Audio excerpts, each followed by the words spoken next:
Nagbabalik ang News at 1. Ipinauubaya ng palasyo kay Justice Secretary Alfredo Benjamin Caguioa ang pagsusuri sa umano'y pagtanggap ng suhol ng mga opisyal ng Bureau of Immigration o ng BI. Itinanggi na ni Attorney Gilberto Repizo, Associate Commissioner ng Bureau of Immigration, ang pagtanggap ng suhol mula sa mga fugitive foreigners tulad na lamang ng Chinese drug lord na si Wang Bo. Ayon kay PCOO Secretary Sunny Coloma, alter ego ng Pangulo ang kalihim ng DOJ. Ang Justice Secretary ang siyang may supervision at control sa Bureau of Immigration.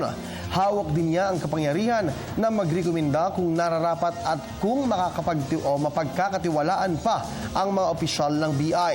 Dagdag pa ni Coloma, ang Immigration Commissioner pati na ang mga Deputy Commissioners ng BI ay pinagkakalooban ng trust and confidence ng Pangulo katulad na lamang ng ibang presidential appointees.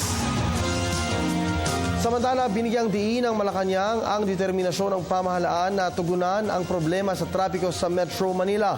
Ito'y kasunod ng pahayag ng opisyal ng American Chamber of Commerce of the Philippines na nanganganib maging uninhabitable ang Metro Manila pagdating sa taong 2020 dahil sa pagdami ng mga sasakyan. Tinatayang aabot naman sa 500,000 mga sasakyan sa loob ng 4 na taon. Ayon kay Senior Advisor na si John Forbes, kailangan ng agarang pagkakaroon ng mga access roads lalo na ang mga skyways at rails.